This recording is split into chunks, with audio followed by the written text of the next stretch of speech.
இந்த வீடியோவில் கருப்பசாமி பற்றிய முழு விவரங்களை நான் சொல்கிறேன். ஸ்கிப் பண்ணாத கடைசி வரைக்கும் பாருங்கள். கருப்பசாமி வந்து கத்தி மேலே நின்று எப்படி ஆடுது, அதுக்கப்புறம் வந்து ஆணி செருப்பு மேலே எப்படி நிற்குது, உண்மையான கருங்காலினா என்ன அப்படின்றத வந்து A to Z சொல்கிறேன். ஸ்கிப் பண்ணாத கடைசி வரைக்கும் பாருங்கள். ரொம்ப ரொம்ப யூஸ்ஃபுல்லாக இருக்கும் உங்களுக்கு.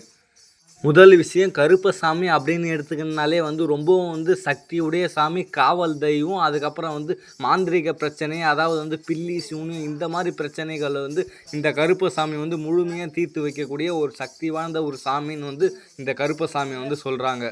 இரண்டாவது வந்து கருப்பசாமி வந்து இந்த பில்லி சூனியம் தீராத வந்து பிரச்சனைகள் இந்த மாதிரியான வந்து விஷயங்களை சுலபமாக வந்து இந்த கருப்பசாமி வந்து தீர்த்து வைக்க சக்தி உடையவைன்னு சொல்லலாம். வந்து மூன்றாவது பார்த்தீங்கன்னா வந்து கருப்பசாமி வந்து பயங்கர ஆக்ரோஷமாக வந்து ஒரு சாமி ஆடக்கூடியவன்னு சொல்லலாம். ஜாட்டி இட்டு வந்து அந்த உடம்புலையே வந்து அதை அடிச்சுக்கிறது, அதுக்கப்புறம் வந்து பல விஷயங்களில் வந்து ரொம்ப ரொம்ப விசித்திரமாக வந்து இந்த சாமி வந்து செய்யணும்னு சொல்லலாம். நம்ம பார்க்குறவங்களுக்கு வந்து கண்டிப்பாக வந்து மிகப்பெரிய வந்து பயத்தையும் ஏற்படுத்தும். நான்காவது வந்து கருப்பசாமியை வந்து உண்மையாக வந்து கும்பிடுறவங்க எந்த ஒரு பேய் பிசாசு இந்த மாதிரியான விஷயங்களுக்கு வந்து அவங்க வந்து போக மாட்டாங்கன்னே வந்து சொல்லலாம். இவ்வளோ சொல்லிட்டேன், இதை சொல்ல மறந்துட்டேனே.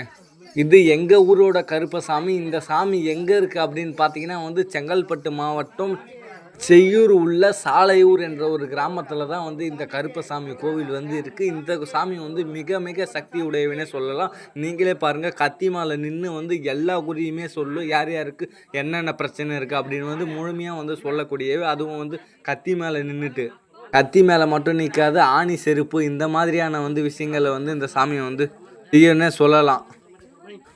முதல்ல நம்ம சேனலுக்கு வரீங்க அப்படின்னு பார்த்தீங்கன்னா வந்து நம்மளோட சேனலை கண்டிப்பாக வந்து சப்ஸ்கிரைப் பண்ணிங்க, லைக்கும் பண்ணிக்கங்க. இது ரெண்டுமே வந்து பண்ணிடுங்க. அப்போ தான் நான் நெக்ஸ்ட்டு வீடியோ போடுறதுக்கு கண்டிப்பாக வந்து எனக்கு மோட்டிவேஷனலாக இருக்கும். அதனால் வந்து சப்ஸ்கிரைபும் லைக்கும் பண்ணால் மறந்துடாதீங்க நண்பர்களே. நம்ம ஊர் கருப்பசாமி பார்த்தீங்கன்னா வந்து அமாவாசைக்கு வந்து தெளிவாக வந்து குறி சொல்லும். அமாவாசை எப்போ வருதோ அப்போ வந்து இந்த சாமிக்கிட்ட வந்து குறி கேட்கறதுக்கு எக்கச்சக்கமான மக்கள் வந்து வருவாங்க. சொல்லவே முடியாது, சரியான கூட்டமாகவே இருக்குன்னு சொல்லலாம். ஏன்னா வந்து அந்த அளவு துல்லியமாக சொல்லக்கூடிய ஒரு சாமின்னு வந்து இந்த சாமியை வந்து சொல்லுறாங்க. அதனால் உங்களுக்கும் ஏதாவது தீராத பிரச்சனை அந்த மாதிரி இருந்ததுன்னா வந்து கண்டிப்பாக வந்து இந்த சாமியாண்ட வாங்க, கண்டிப்பாக வந்து தீர்த்து வைக்கனே வந்து சொல்லலாம். அமாவாசைக்கு மட்டும் இந்த சாமியை வந்து குறி சொல்லும்.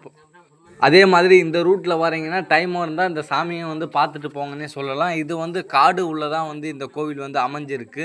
நான் இதை ஏன் ஒரு பெரிய வீடியோவாக போட்டேன் அப்படின்னு பார்த்தீங்கன்னா வந்து எல்லாமே வந்து இந்த ஒரு முழுமையான பதிவை சொல்லலாம் அப்படின்ற ஒரு ரீசன்னால் தான் வந்து நான் போட்டேன். இந்த கோவிலுக்கு திருவிழாலாம் வரும், அப்போனா வந்து முழுசாக வந்து என்னென்ன நடக்குது அப்படின்றது